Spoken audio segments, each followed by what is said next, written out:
Welcome to NEXTGames Odyssey series. Now in this video, we finally start our trek through the Atonement 2 NMs on the Vengeance 15 difficulty with Marmorkrebs. Now Marmorkrebs is one of the more challenging Atonement 2 NMs to take on, so care must be taken when doing so. Let's go ahead and discuss what needs done. Now in this Vengeance level, the NMs have 1.25 million health that needs to be cut through. On Vengeance 10, Servaraz and I used a strategy where I would do a two-step light skill chain and we would both dual magic burst with Thunder. This is because the only real weakness of Marmorkrebs is Thunder. All physical damage and other forms of spell damage will do very little.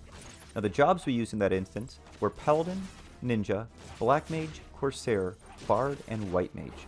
Now this strategy of the dual magic bursting worked fine on that Vengeance 10 difficulty, but we noticed that Servaraz's damage on Black Mage wasn't as high as we'd hoped. This was mainly due to Servaraz only being able to get in a single magic burst before I normally started the next skill chain window over again. Now we feared if we used this same strategy that we would run out of time, so we changed it up for the second run. Now in the second run, I was going to spam a 4-step Radiant skill chain of 10, Camu, Shun Shun. I waited until as late as possible in the skill chain window before executing the next weapon skill in the chain to keep the magic burst window open for as long as possible. I would then double magic burst at the end of my 4-step, then put back up both Shadows and Migawari, and we would repeat the whole process again. Now this worked great, but you need to be very mindful of 2 quick Sundering Snips going off back to back under 50%. This can leave you with Migawari and your Shadows down and vulnerable to being one-shotted. However, if you also continually take the time to reapply Migawari and Shadows during your skill chain windows, you risk not having enough time to finish this run, because that magic burst damage is really where 90+% of your damage is going to come from. So we went with this strategy and hoped that Scherzo from our Bard would be enough to help me through these vulnerable times. Now this strategy does work, but the curing mage needs to be very quick under 50% with curing both the tank and the ninja after these Sundering Snips. Now if the ninja happens to die, they need to quickly get up and use Majin Galkri, then reapply buffs, and then get back in there and get back to your multi-step skill chains. In a perfect run, there's roughly 5 minutes of extra time here with this strategy. So in the event you do happen to get Sundering Snipped twice back to back, don't panic, just go ahead and get back up and complete the run. Alternatively, you can also try to slow down the run a bit by continually reapplying Migawari and Shadows during that last 50% of the run, but you really do risk not finishing in time, so it's just up to you and to pick your poison. Now the buffs we use here were Samurai's Roll, Wizard's Roll, Honor March, Victory March, Sentinel's Scherzo as previously mentioned, and Knight's Mini.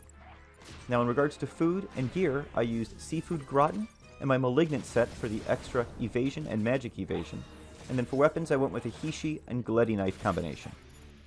My buffs were Kaka, Yane, and Myoshu, and then of course reapplying Migawari and Shadows only after the 4-step and dual magic burst.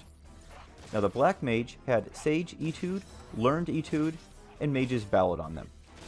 Now let's go ahead and see how the rest of this new strategy goes. Enjoy the run, everyone.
Okay, so that worked fairly well as you saw. I ended up dying to a double snip there at the end when I wasn't able to be cured fast enough, so there is room for improvement here, but the strategy does shred the boss quite well. That's going to be it for the Vengeance 15 video against Marmorkrebs. I hope you found that helpful. Now if you enjoy this content, please be sure to click the subscribe button underneath the video and the bell icon next to it so that you'll be notified when my future videos are released. We are also having some great discussions on the new NEXTGames Discord channel, so consider joining us there. If you wish to support the channel, you can do so either on Patreon or the NEXTGames merch shop. Links to all of this can be found on the YouTube NEXTGames banner. Thanks so much for watching, everyone. Stay safe and stay healthy out there. We'll see you next time.